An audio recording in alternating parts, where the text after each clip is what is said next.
I found that once I really like uncovered myself and became an authentic stylist, it brought in this clientele that was really, really amazing. And the same thing has happened for me in ownership is once I allowed myself to fully be my authentic self, it attracted these really cool humans to be a part of my team who were very authentic and amazing people. Try to catch me howling at the moon.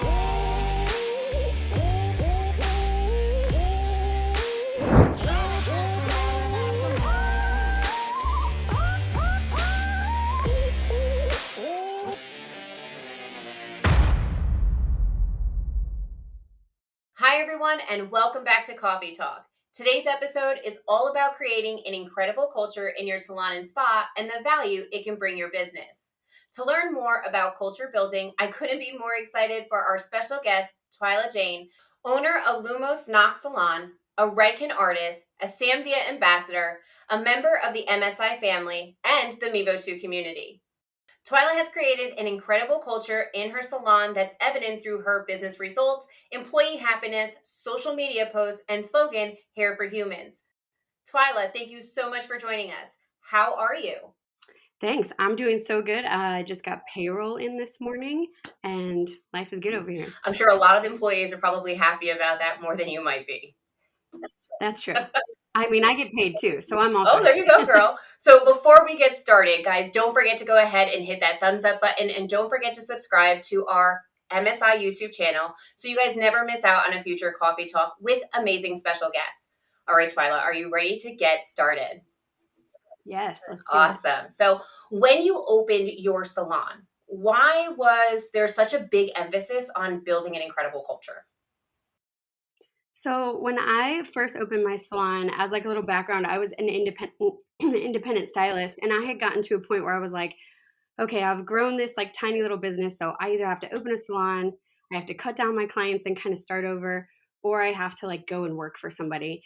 And as I like made bullet points of pros and cons of both of these things, I kept coming back to culture, and I kept coming back to like wanting to have that atmosphere that I always wanted to have in a salon and being able to provide that for the people that worked for me and worked with me. So culture was just kind of this like, I wanted guests to really come in and get a specific vibe. I wanted the team to have a specific vibe when they're working. And yeah, it's been a fun journey. I can imagine. And culture is actually something that we are really, really big at MSI. So I definitely can see how it could be beneficial, especially for someone like me, because I too am an employee, right? So I can see the benefit there. So what benefits would you say you've seen from the business, the employees, and even due to, let's say, client culture that you've built? Yeah, so I feel like, I mean, for the employees as artists, because as hairdressers, we are artists. So to be able to come in and feel like you can fully be yourself as an artist, produce the type of work you want to produce and be yourself within another brand, I think has been really fun to watch and hire these employees based on personality, based on likability and those things, and know that our whole team is going to integrate together really well. The other thing, like with guests, is when they come in, one of the biggest comments that we get right away is like, the vibe in here is so good. And that means a lot to me because I think, we've all had that experience of walking in somewhere and feeling really uncomfortable, not necessarily knowing where to go or what to do or how to behave.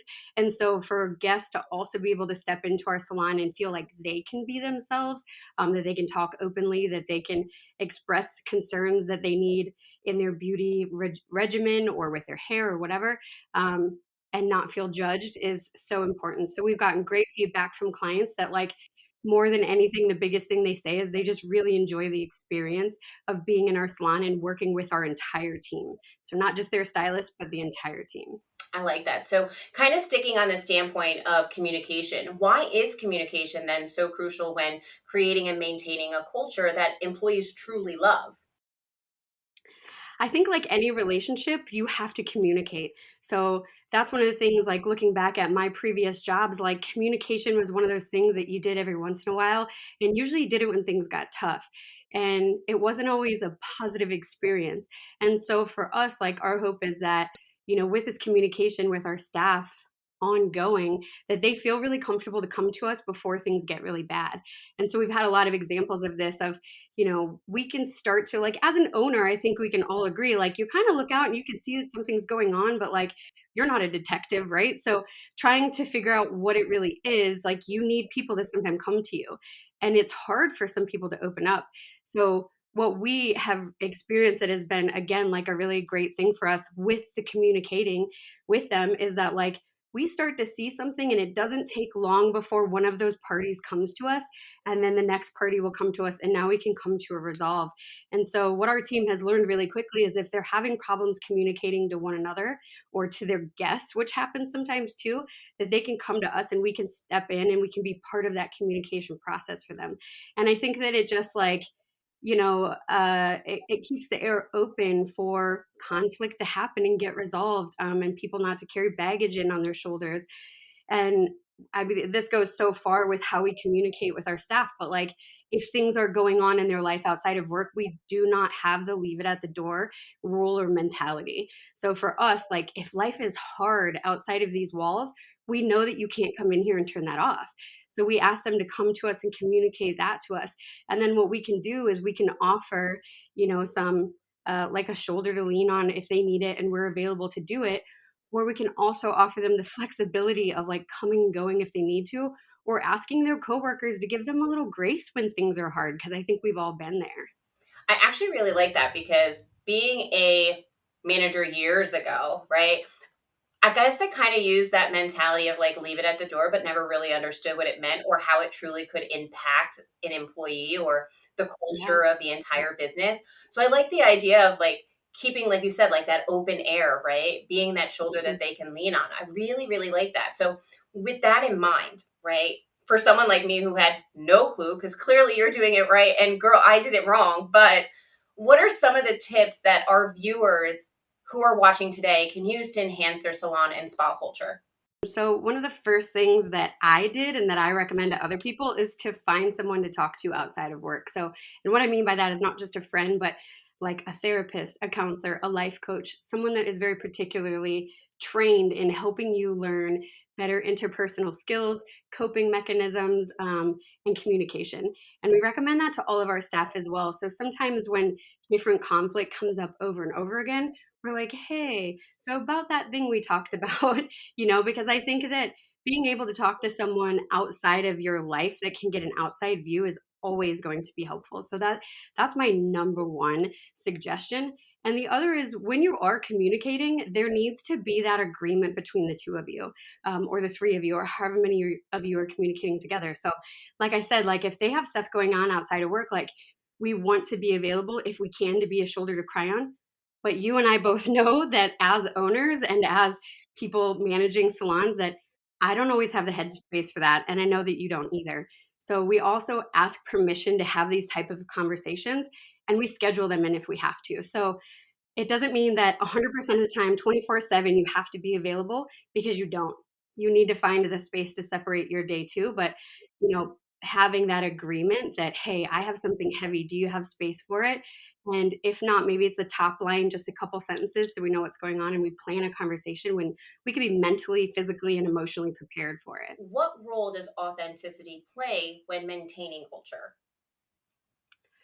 I'm so glad you asked, because I am so passionate about being your authentic self. I think that all of this culture idea that I have and that I built and that I encourage other people to do is really based around the idea of people being allowed to be their authentic selves.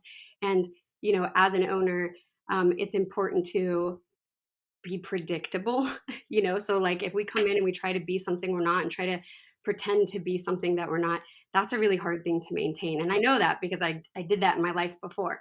So, you know, coming in and just showing up as who you are and allowing your staff to show up as who they are. And yeah, sometimes we have to make little tweaks about what may or may not be appropriate, and that's totally normal. But like, we definitely want to allow people to be their most authentic self, because when we do that, what we do is we bring in clients that are like us. So I know that was one of my favorite things that I learned when I was first a stylist. Somebody had said to me, "You will attract clients like yourself." And so that when I started to have clients that like weren't so great, I would be like, "What am I doing?"